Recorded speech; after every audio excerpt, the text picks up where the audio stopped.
Good morning. It's Mexico again. I feel like I'm here for a long time. I don't really love the idea of being at an all-inclusive. This is a very first world problem.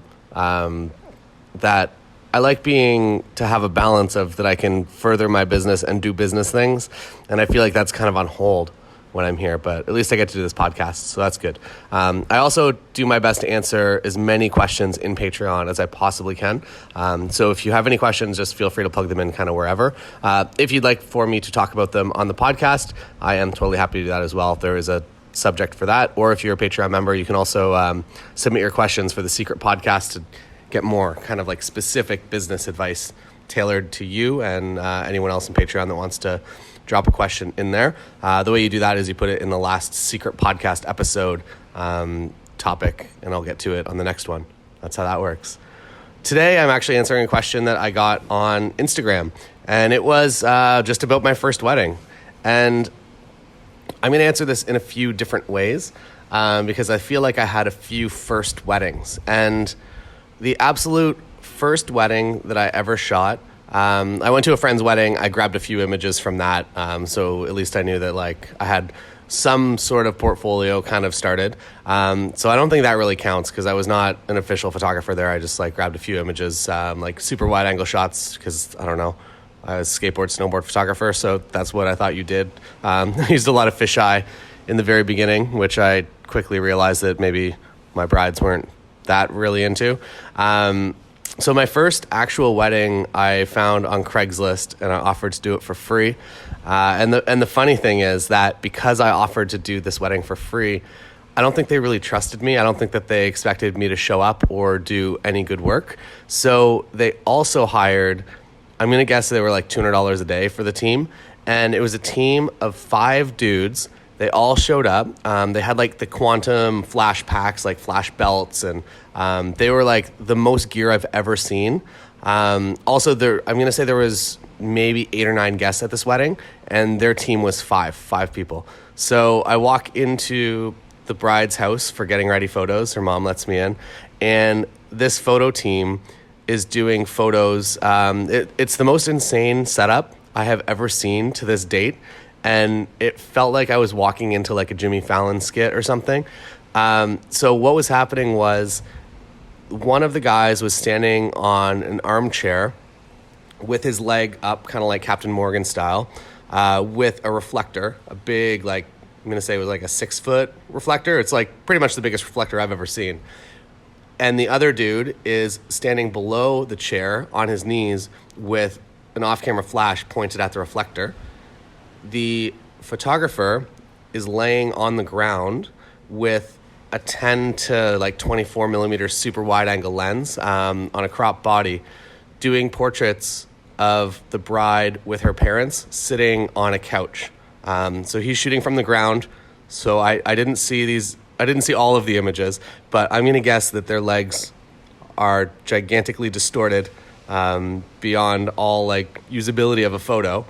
Because he didn't get off the ground and just shot everything from that level. So very, very interesting situation to find myself in. And as a new photographer, I really had no idea. Like I had seen a couple YouTube videos. There wasn't really a whole lot of content out there at the time.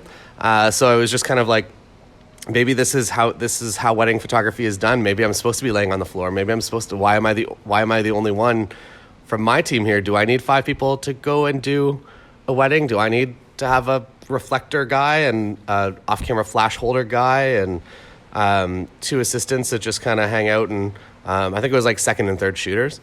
And also the fact that they were getting paid $200, I had no idea how this kind of like spread out between such a large crew that there's no way that you can really make a living, even remotely close to a living by doing that, especially with the amount of gear that they had.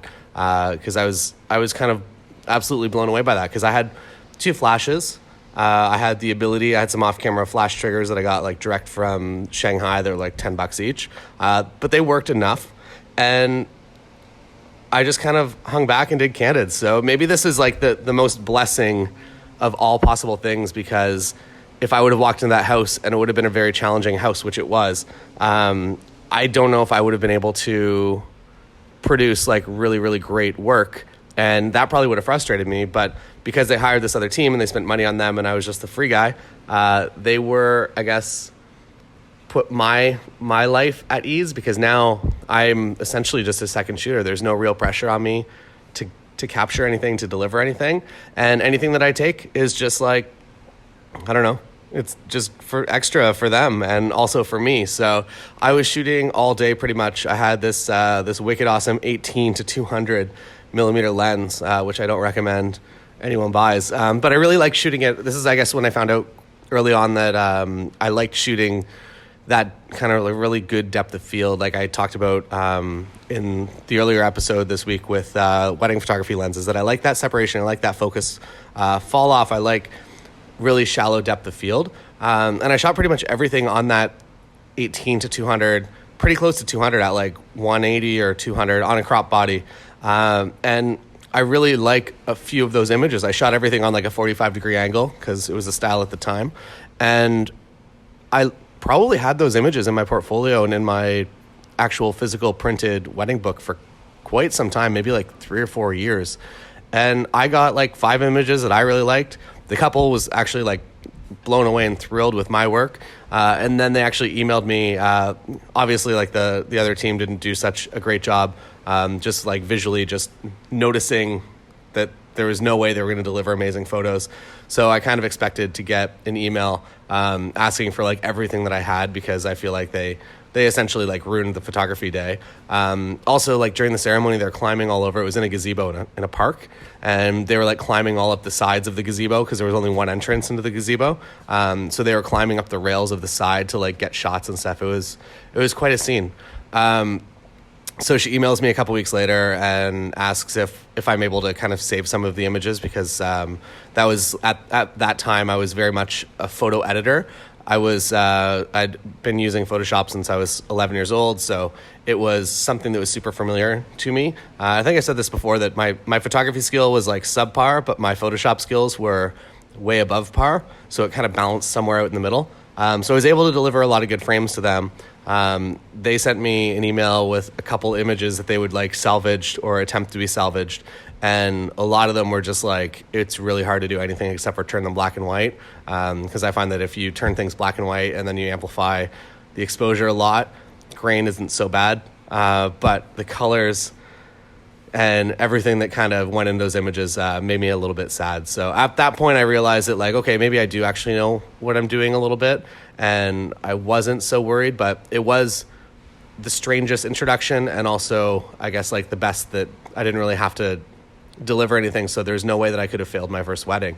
So yeah, found it on Craigslist for free, and because I wasn't charging any money, they didn't really trust me at all. But in the end, it turned out all right. I was able to salvage a few of their family photos for them, and I did what I could.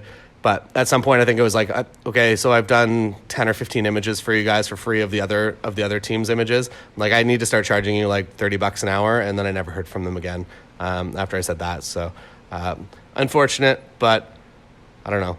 I saved some of the day, I guess. And then my first real wedding, I think that I was the main shooter. That was a full wedding day. That was, I think that was like 3 or 4 hours coverage. It was a ceremony in a park, and they went to a restaurant. I didn't go to the restaurant. My first full-length wedding day was referred to me by one of my good friends, and it was pretty much like, it was a sold deal. I'm like, I don't want to charge you any money because I haven't done this before. I was very upfront with them. They were super aware that it was my first time, but they had seen a lot of the photography and a lot of the work that I'd done in the past, and they were totally comfortable with me coming out. This was also around the time that I only shot JPEG on wedding days, which was, looking back, a terrifying experience. But the problem was that memory cards were actually so expensive that for somebody that's not yet making money in photography and is also like 19 years old, it's very challenging to just drop like thousands of dollars into cards to be able to shoot RAW.